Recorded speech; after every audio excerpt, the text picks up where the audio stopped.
أنفسنا ومن سيئات أعمالنا من يهده الله فلا مضل له ومن يضلل فلا هادي له وأشهد أن لا إله إلا الله وحده لا شريك له وأشهد أن محمدًا عبده ورسوله يا أيها الذين آمنوا اتقوا الله حق تقاته ولا تموتن إلا وأنتم مسلمون يا أيها الناس اتقوا ربكم الذي خلقكم من نفس واحدة وخلق منها زوجها وبث منهما رجالا كثيرا ونساء واتقوا الله الذي تساءلون به والأرحام إن الله كان عليكم رقيبا يا أيها الذين آمنوا اتقوا الله وقولوا قولا سديدا يصلح لكم أعمالكم ويغفر لكم ذنوبكم ومن يطع الله ورسوله فقد فاز فوزا عظيما أما بعد فإن خير الحديث كتاب الله وخير الهدي هدي محمد صلى الله عليه وسلم وشر الأمور محدثاتها وكل محدثة بدعة وكل بدعة ضلالة وكل ضلالة في النار اعوذ باللہ من الشیطان الرجیم بسم اللہ الرحمن الرحیم وَلِكُلِّ أُمَّةٍ جَعَلْنَا مَنْسَكًا لِيَذْكُرُوا اسْمَ اللَّهِ عَلَى مَا رَزَقَهُم مِّن بَهِيمَةِ الْأَنْعَامِ فَإِلَٰهُكُمْ إِلَٰهٌ وَاحِدٌ فَلَهُ أَسْلِمُوا وَبَشِّرِ الْمُخْبِتِينَ۔ محترم علماء کرام، بزرگوں اور دوستوں، نوجوان ساتھیوں، پردہ نشین ماؤں اور بہنوں، پیارے بچوں، بڑھتلہ کا آج کا یہ پروگرام جو اللہ کے گھر کی تعمیر و ترقی کے لیے منعقد ہوا ہے، بڑے اتار چڑھاؤ کے بعد یہ پروگرام منعقد ہوا۔ ہمارے مرشد بھائی نے جب اس کے پہلے میں بڑھتلہ میں آیا تھا، اسی وقت انہوں نے ہم سے کہا تھا کہ شیخ ہمارے گاؤں میں مسجد کے لیے آپ کو ٹائم دینا ہے، اور آپ سب جانتے ہیں میرے پاس جب چھٹیاں ہوتی ہیں تبھی میں ٹائم دے پاتا ہوں۔ میں نے بقرعید کی، عید الاضحیٰ کی چھٹی میں موقع سمجھتے ہوئے آج کی تاریخ دی تھی، لیکن اندازہ تھا، خطرہ تھا کہ ہو سکتا ہے بارش کا موسم شروع ہو جائے۔ آپ پروگرام اگر جون کے آخر میں رکھیں گے، جولائی کے شروع میں رکھیں گے، تو ظاہر ہے کہ پروگرام میں بارش کا خطرہ تو رہے گا، اور جو اندیشہ تھا وہ بالکل صحیح ثابت ہوا۔ اور کل جب میں بنارس سے نکلنے والا تھا، دوپہر میں 3 بجے کی میری ٹرین تھی، ٹرین 5 گھنٹہ لیٹ ہو گئی۔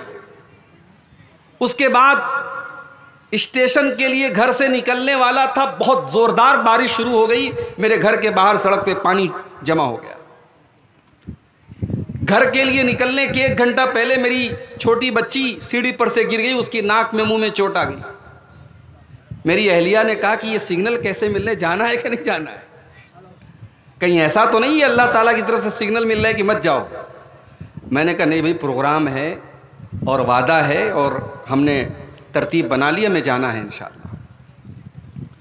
اور آج صبح 10 بجے جب میں پہنچا فرقہ ایکسپریس سے آپ کے فرقہ میں، تب بھی میں نے دیکھا کہ بارش ہو رہی، اور مجھے راستے بھر یہ اندیشہ ہوتا رہا پتہ نہیں پروگرام ہو پائے گا کہ نہیں ہو پائے گا.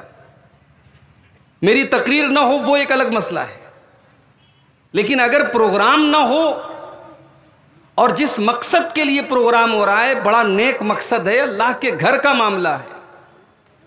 اور ایک بات میں کہنا چاہوں گا میرے بھائی، مسجد میں جن لوگوں نے 10 روپیہ کا بھی چندہ دیا، 10,000 کا چندہ دیا، 1 لاکھ کا دیا، میں سب سے کہوں گا کوئی اس غلط فہمی میں نہ رہے کہ مسجد ہم بناتے ہیں.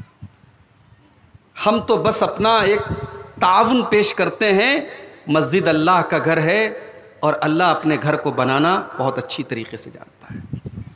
یہ نوجوان جو اخلاص کے ساتھ اٹھے ہیں اس مسجد کی تعمیر کے لیے، مجھے پورا یقین ہے کہ یہ مسجد انشاءاللہ تعمیر ہوگی، شاندار مسجد تعمیر ہوگی.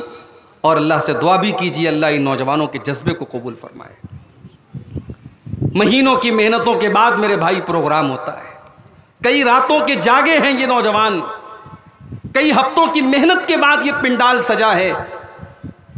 اور مجھے خوشی ہے اس بات کی، بارش کے باوجود اور موسم کے ناساز ہونے کے باوجود مجھے امید نہیں تھی کہ اتنی تعداد بھی پنڈال کے نیچے آئے گی. آپ حضرات آئے ہیں، میں آپ کا شکریہ ادا کرتا ہوں. جو نہیں آئے ہیں میں ان کا بھی شکریہ ادا کرتا ہوں. آپ میری تقریر سنیں نہ سنیں، اس سے اہم چیز یہ ہے کہ آپ اس مسجد کی تعمیر میں جس کی 10 روپے کی حیثیت ہے وہ 10 روپیہ دے، جس کی 1 لاکھ کی حیثیت ہے وہ 1 لاکھ دے.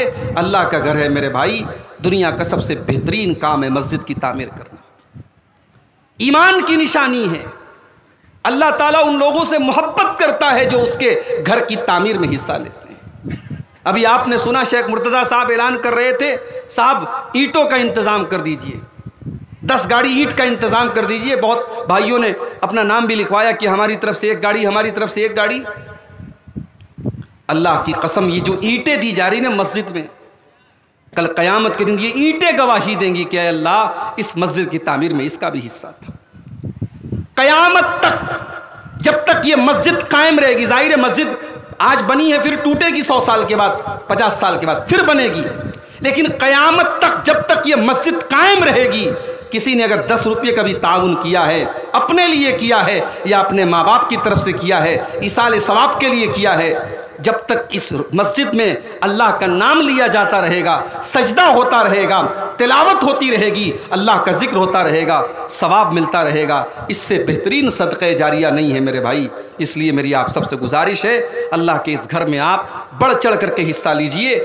کل جب اس جلسے کی رپورٹ پیش کی جائے اور اس جلسے کے بارے میں لوگوں کا تاثر پیش کیا جائے تو کوئی یہ نہ کہے کہ بارش کی وجہ سے پروگرام ہلکا ہو گیا اور مسجد میں جیسا چندہ ہونا چاہیے تھا ویسا نہیں ہو پایا.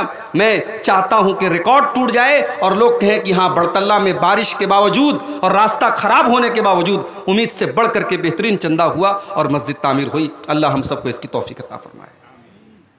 میرے بھائیوں، یہ موقع عید الاضحیٰ کے تہوار کا ہے. میں گھر سے نکل رہا تھا، میرے بعض رشتہ داروں نے بھی کہا کہ کہاں جا رہے ہیں آپ؟ ابھی تو تہوار کا دن ہے، آپ تہوار میں بھی نکل رہے ہیں، وہ بھی فیملی کے ساتھ آپ جا رہے ہیں. میں نے کہا ضروری نہیں ہے کہ ہمیشہ تہوار گھر منایا جائے، کبھی کبھی تہوار دوستوں کے ساتھ بھی منایا جاتا ہے. مرشد بھائی اور بڑتلہ اور یہ پورا علاقہ ہمارے بڑے محبت کرنے والوں اور چاہنے والوں کا علاقہ ہے. ان کے درمیان میں آتا جاتا رہتا ہوں، یہ ہمارے اپنے لوگ ہیں.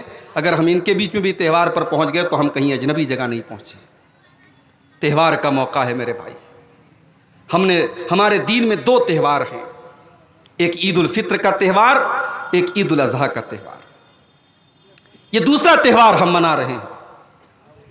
اس تہوار پر ہم نے اپنے حیثیت کے مطابق جانور خریدا ہے اور اس جانور کے گلے پر ہم نے اللہ کا نام لے کر کے چھری چلائی ہے اور اس کا گوشت ہم نے کھایا ہے اور دوستوں کو کھلایا ہے، رشتہ داروں کو کھلایا ہے. آپ جانتے ہیں دنیا کے ہر مذہب میں کھانا کھلانا دعوت دینا یہ سب ہر مذہب میں ہے. اسلام اکلوتا مذہب ہے جس نے قربانی کے اس تہوار پر گوشت کو کے کھانے کو کھلانے کو دعوت دینے کو بھی عبادت بنا دیا ہے. آپ یہ مت سمجھیے کہ قربانی آپ جو کر رہے ہیں وہ ایک رسم ہے، نہیں، یہ قربانی بھی عبادت ہے. جانور کے گلے پر آپ کا چھری چلانا عبادت ہے. پھر اس کی بوٹی بنانا، اس کا گوشت بیٹھ کر کے بنانا، اس پر محنت کرنا عبادت ہے آپ کا۔ پھر اس گوشت کو ہمارے ماؤں بہنوں کا اپنے گھر میں محنت کر کے چولہے پر پکانا، طرح طرح کے پکوان بنانا، یہ بھی عبادت ہے۔ پھر اس کو کھانا، دوستوں کو کھلانا، غریبوں کو دینا، رشتہ داروں کو دینا، پڑوسیوں کو دینا، یہ پورا پروسیس میرے پیارے ساتھیوں یہ عبادت ہے۔ اس کو عبادت سمجھ کے کیجئے، اس پر آپ کو انشاءاللہ ثواب بھی ملے گا۔ لیکن آج کی تقریر میں جو بات کہنا چاہتا ہوں، قربانی کا یہ تہوار جو ہم نے اور آپ نے منایا، اس کا مقصد کیا ہے؟ یہ قربانی کا حکم کیوں دیا گیا ہمیں؟ ہمارے ملک میں بہت سارے لوگوں کو بڑی تکلیف ہوتی ہے، صاحب مسلمان لوگ یہ بقرعید کا تہوار کیوں مناتے ہیں؟ کیوں بے زبان جانوروں کی ہتیا کرتے ہیں؟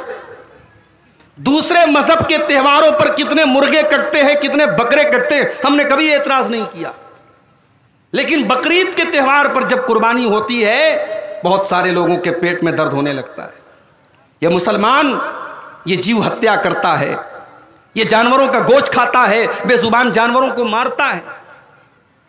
سوال یہ ہے کہ اس قربانی کا مقصد کیا ہے؟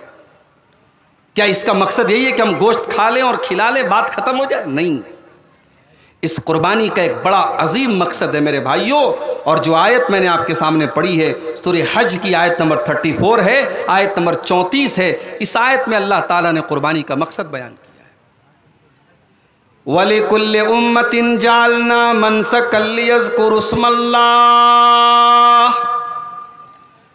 مسلمانوں، ہم نے قربانی کا حکم صرف تمہیں نہیں دیا ہے، کہیں تم اس غلط فہمی میں نہ پڑ جانا کہ قربانی کا حکم صرف تمہیں دیا جا رہا ہے۔ ہر امت کے اندر، ہر قوم کے اندر، ہر کمیونٹی کے اندر، ہر سماج کے اندر، ہر قوم کے اندر ہم نے قربانی کا حکم دیا ہے، تم کو بھی دیا ہے۔ مقصد کیا ہے؟ لِيَذْكُرُوا اسْمَ اللَّهِ عَلَى مَا رَزَقَهُم مِّن بَهِيمَةِ الْأَنْعَامِ۔ یہ جو قربانی کے جانور ہیں، یہ جو بکرا بکری ہے، یہ جو بھیڑا بھیڑی ہے، یہ جو دمبا دمبی ہے، یہ جو اونٹ اونٹنی ہے، یہ جتنے قربانی کے جانور ہیں، ان کو اللہ تعالیٰ نے تمہارے لیے حلال بنایا ہے، تمہارے لیے جائز بنایا ہے۔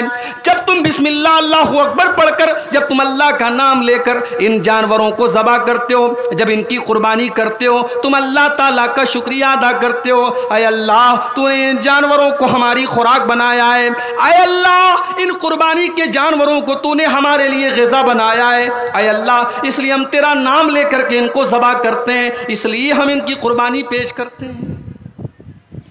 قربانی اللہ کا شکر ادا کرنے کا ایک طریقہ ہے میرے بھائی، اور یہیں سے ایک سبق یہ ملا کہ ہر نعمت جو اللہ تعالیٰ ہم کو دیتا ہے، ہر نعمت کو اللہ کی مرضی کے مطابق استعمال کرنا، یہ اس نعمت پر اللہ کا شکر ہے۔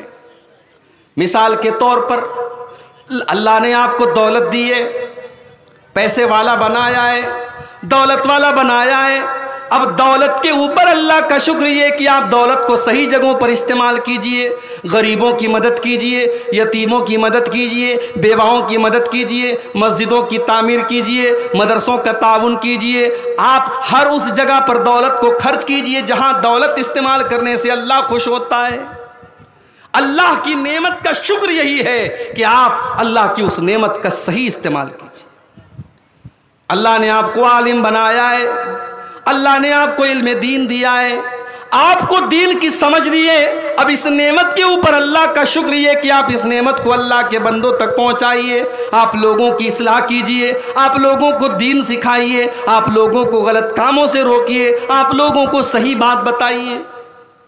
اللہ نے آپ کو خوبصورت بنایا ہے، اللہ نے آپ کو حسین و جمیل بنایا ہے، اس خوبصورتی کے ذریعے آپ کوئی غلط کام نہ کیجئے، اس خوبصورتی کا صحیح استعمال کیجئے۔ اللہ نے آپ کو سماج میں رتبہ دیا ہے، مقام دیا ہے، اس مقام کا صحیح استعمال کیجئے، لوگوں کے کام آئیے، لوگوں کی مدد کیجئے۔ اللہ نے آپ کو جوانی دی ہے، یہ جوانی اس لیے تو نہیں ملی ہے کہ آپ شراب کے اڈوں پہ گزار دیں، زنا کے اڈوں پہ گزار دیں، گٹکھا کھانے میں گزار دیں، شراب پینے میں گزار دیں، حرام کام کرنے میں گزار دیں۔ اس جوانی کے اوپر بھی اللہ کا شکر ادا کرنا چاہے تو جوانی کا صحیح استعمال کرو۔ آج ہمارا نوجوان بیچارہ جوانی میں بالکل بے لگام گھوڑے کی طرح ہوتا ہے، کتنے غلط کام انسان کرتا ہے، لوگ یہ کہہ کر کے نظر انداز کر دیتے یار جانے دو یار، جوان آدمی ہے، جوان خون ہے. مطلب جوان خون ہے تو کچھ بھی کرو گے، کسی کو بھی مار دو گے، کسی پر بھی ہاتھ چلا دو گے، کچھ بھی زبان سے بول دو گے، کچھ بھی کر دو گے، اور سب یہ کہہ کر کے معاف کہ صاحب یہ جوان آدمی ہے. یہ جوانی بھی اللہ کی نعمت ہے میرے بھائی، اور اس جوانی کا بھی آپ کو اللہ کے حساب دینا پڑے گا. قربانی کے جانور کے گلے پر جب آپ چھری چلاتے ہیں اور جس پیغمبر کی سنت کو آپ زندہ کرتے ہیں، ابراہیم علیہ السلام، ان کی سنت صرف قربانی کرنا نہیں ہے، ان کی سنت صرف گوشت کھانا نہیں ہے، ان کی سنت یہ بھی تھی کہ ابراہیم علیہ السلام نے جوانی کے پیریڈ میں، جب وہ بالکل جوان تھے، 18-20 سال کے ینگ تھے، اس جوانی کی مدت میں ابراہیم علیہ السلام نے اپنی قوم سے توحید کے معاملے میں چیلنج کیا تھا. اپنی قوم سے کہا تھا تاللہ لاکیدن اصنامکم، اے میری قوم کے لوگوں، تم پتھر کے جن بتوں کی پوجا کرتے ہو، عبادت کرتے ہو، تمہارے بتوں کا میں بہت برا حال کروں گا، میں تمہارے ان بتوں کو ان کے انجام تک پہنچاؤں گا. قوم کے لوگوں نے کہا یار مذاق کر رہا ہے، اس کی اتنی مجال کہ ہمارے معبودوں کے ساتھ یہ غلط کام کرے. قرآن کریم کہتا ہے ابراہیم علیہ السلام ایک دن اپنی قوم کے عبادت خانے میں جاتے ہیں، فَجَعَلَهُمْ جُزَازًا إِلَّا كَبِيرًا لَهُمْ لَعَلَّهُمْ إِلَيْهِ يَرْجِعُونَ. سارے بتوں کو توڑ دیتے ہیں، بڑے والے بت کو چھوڑ کر کے، تاکہ جب بعد میں لوگ دیکھیں تو اسی بڑے والے بت کے ذریعے ان کو سمجھانے کا کام کریں. قوم کے لوگوں نے دیکھا، جب اپنے عبادت خانے میں داخل ہوئے، اپنے بتوں کی یہ درگت دیکھی، قوم کے لوگوں نے بڑے غصے میں کہا قالوا من فعل هذا بآلهتنا انه لمن الظالمین، کس نے ہمارے معبودوں کے ساتھ اتنا غلط کام کیا ہے، وہ بہت بڑا ظالم ہے جس نے بھی یہ کام کیا ہے. کچھ لوگوں نے کہا قالوا سمعنا فتى یذکرهم یقال له ابراہیم، کچھ لوگوں نے کہا ابراہیم نام کا ایک نوجوان ہے، اسی کا یہ کام لگتا ہے، اسی نے یہ کام کیا ہوگا. غور کرو میرے نوجوان ساتھیوں، ابراہیم نے جب یہ کام کیا تو نوجوان تھے. معلوم یہ ہوا، پتہ یہ چلا کہ پوری قوم سے لوہا لینا اور پوری قوم سے ٹکر لینا یہ بوڑھوں کا کام نہیں، یہ تو جوانوں کا کام ہے. ابراہیم نے جوانی میں یہ کام کیا تھا. آج ہمارا نوجوان کہاں کھڑا ہے؟ قربانی تو بڑے شوق سے کرتے ہیں آپ. ابراہیم کی یہ سنت بھی آپ کو یاد ہونی چاہیے. کہا کہ ابراہیم کا کام ہے، جو ایک نوجوان آدمی ہے اسی کا کام ہے. ابراہیم کو لایا گیا، اے ابراہیم کیا تم نے یہ کام کیا ہے؟ ابراہیم نے یہ نہیں کہا میں نے کیا ہے، بل فعلہ کبیرہم ھذا فسألوہم ان کانوا ینطقون. کہا ان کا بڑا والا بت سب ٹوٹ گئے، یہ بچا ہے، اسی کا کام ہوگا، اس سے پوچھ لو. انہوں نے کہا ابراہیم تم جانتے ہو یہ بول نہیں سکتے، تم جانتے ہو یہ بات نہیں کرتے، ہم ان سے کیسے پوچھیں؟ کہا بڑی افسوس کی بات ہے، اُفِّل لَكُمْ وَلِمَا تَعْبُدُونَ مِن دُونِ اللَّهِ، ہائے افسوس تمہاری عقل کے اوپر، ہائے افسوس تمہارے دماغ کے اوپر، جو بول نہیں سکتے، جو سن نہیں سکتے، جو نفع نہیں پہنچا سکتے، جو نقصان نہیں پہنچا سکتے، تم ان کے آگے سجدہ کرتے ہو، ان کو اپنا رب مانتے ہو. تم سے بڑا بے وقوف کون ہوگا؟ تم سے بڑا احمق کون ہوگا؟ ہمارے یہاں ایک لفظ بولتے ہیں نا بوڑھا، پتہ نہیں آپ کیا بولتے ہیں کہ بے وقوف انسان کو بورہا بولتے ہیں، کہ تم سے بڑا بورہا کون ہوگا، بے وقوف کون ہوگا، احمق کون ہوگا؟ اپنے ہاتھوں سے جن بتوں کو بناتے ہو ان کی عبادت کرتے ہیں.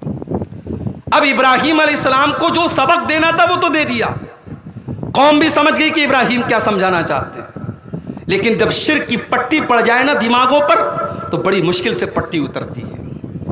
قالوا حرقوہ، قوم کے لوگوں نے کہا کہ ابراہیم کو جلا ڈالو.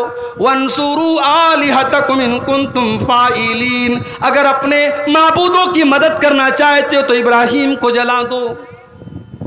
اللہ اللہ، ایک ابراہیم کو جلانے کے لیے اتنی بڑی آگ تیار کی گئی. حافظ ابن کثیر نقل کرتے ہیں کہ پورے گاؤں میں پورے محلے میں اگر اس آگ کو جلا دیا جائے پورا گاؤں جل سکتا تھا، اتنی بڑی آگ تیار کی گئی۔ اور اس زمانے کی ایک ٹیکنالوجی تھی، ایک مشین ٹائپ کی ایک چیز ہوتی تھی، اس کو منجنیق بولتے تھے، منجنیق میں رکھ کر کے حضرت ابراہیم کو اس آگ میں ڈالا گیا۔ عورتیں، بچہ بیمار ہو جاتا تھا، عورتیں منت مانتی تھیں کہ اگر میرا بچہ ٹھیک ہو گیا تو جو آگ جلائی جا رہی ابراہیم کے لیے، اس آگ میں اتنی لکڑی میں دوں گی۔ اتنی بڑی آگ تیار کی گئی۔ آج ہم لوگ واویلا کرتے ہیں، صاحب ملک میں کیا ہو رہا ہے؟ کیا ہوگا بھائی؟ اسلام ختم ہو جائے گا۔ زیادہ سے زیادہ یہ ہوگا کہ ہم اور آپ ختم ہو جائیں گے، زیادہ سے زیادہ اسلام نہیں ختم ہوگا۔ دشمن جتنی بھی چالیں چل لے، کیا مسجدیں ختم ہو جائیں گی؟ قرآن مٹ جائے گا؟ نہیں میرے بھائی، یہ اللہ کا دین ہے، یہ اللہ کا دین ہے، پھوکوں سے یہ چراغ بجھایا نہ جائے گا۔ اللہ اپنے دین کی حفاظت کرنا بہت اچھی طریقے سے جانتا ہے۔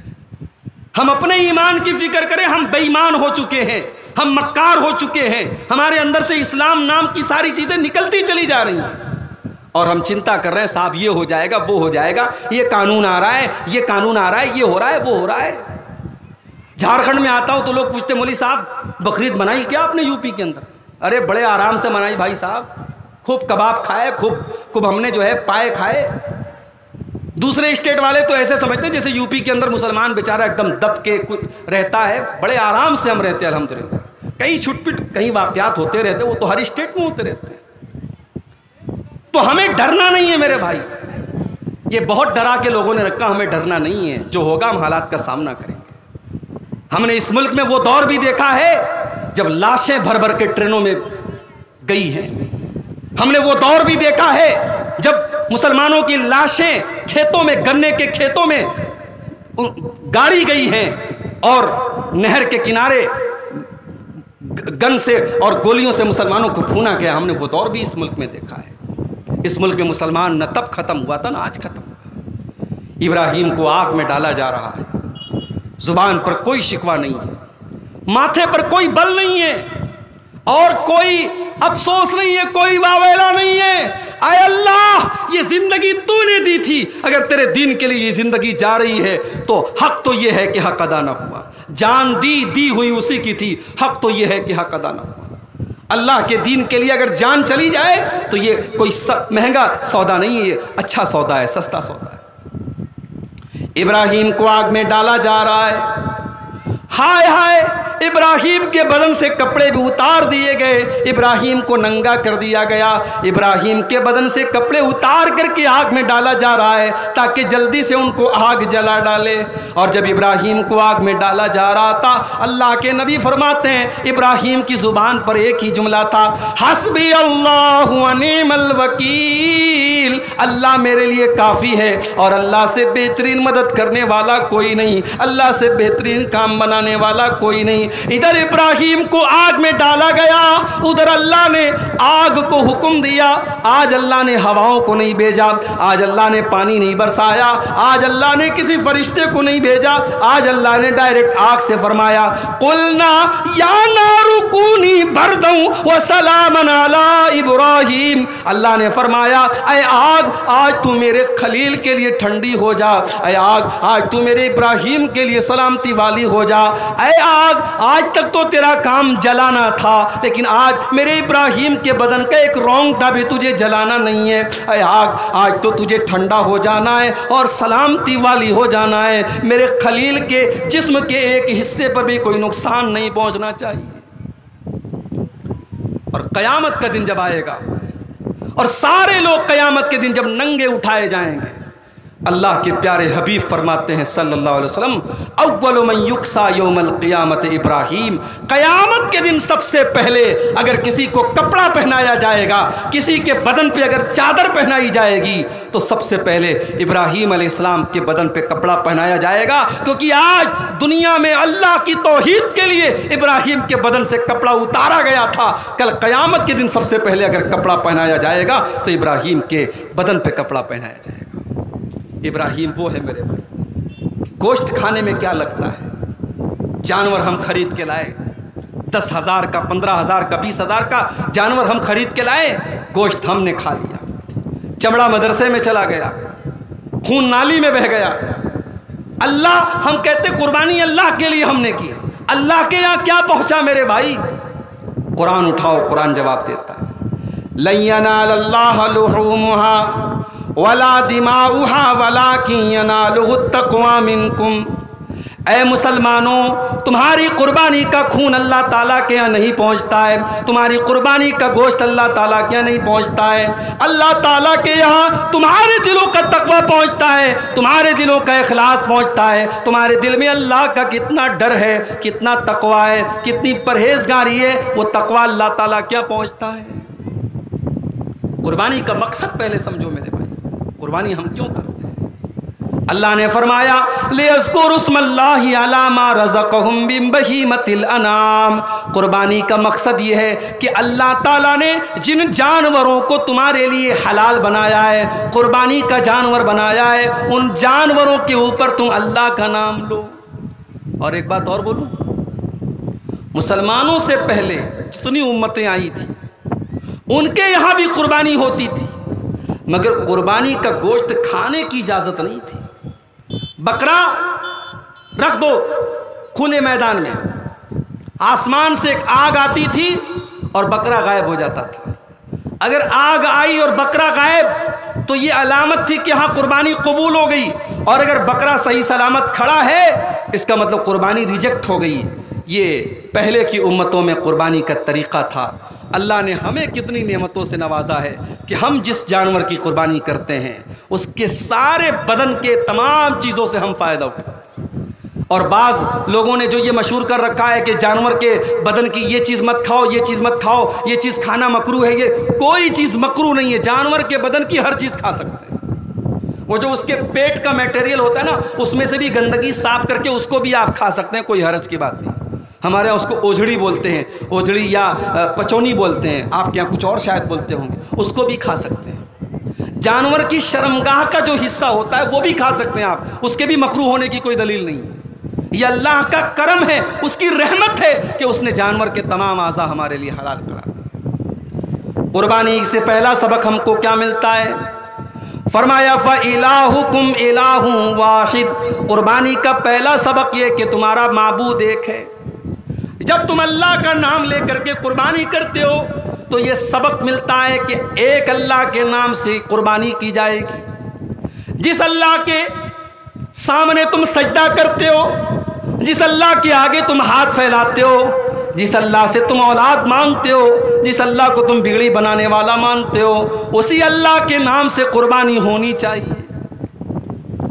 ہم 10,000 کا بکرا لاتے ہیں، ہمارا پڑوسی 25,000 کا بکرا لے آیا، چھری بھی وہی ہے، ذبح کرنے کا طریقہ بھی وہی ہے، سب کچھ سیم ہے، لیکن گلے پر چھری چلانے کے ٹائم اس نے بسم اللہ کے بجائے اس نے کسی نبی کا نام لے لیا، اس نے بسم اللہ اللہ اکبر پڑھنے کے بجائے کسی پیر کا نام لے لیا، کسی بزرگ کا نام لے لیا، کسی ولی کا نام لے لیا۔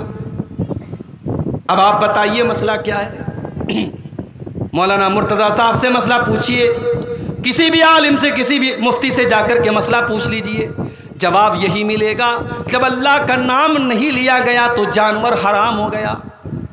ارے شیخ صاحب، میں تو 10,000 کا بکرا لایا تھا، وہ تو 25,000 کا لے کے آیا ہے، اس کی چھری بھی میری چھری سے زیادہ اچھی تھی، اس نے ذبح کرنے کا طریقہ بھی بالکل صحیح استعمال کیا تھا، سب کچھ صحیح ہے، لیکن اللہ کا نام نہیں لیا گیا یا غیر اللہ کا نام لے لیا گیا تو جانور کا ایک بوٹی کھانا بھی آپ کے لیے حرام ہے۔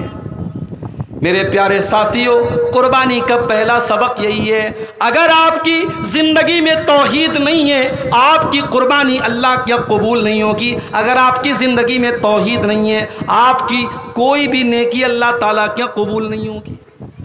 ابھی پرسوں جمعہ کے دن میرا پروگرام تھا مظفر پور کے قریب ایک گاؤں میں، وہاں اہل حدیثوں کا علاقہ ہے، نام یاد آ گیا، علاقے کا نام تھا بازت پور، مظفر پور ضلع کے اندر ایک گاؤں پڑتا ہے بازت پور، وہاں میرا پروگرام تھا پرسوں رات میں۔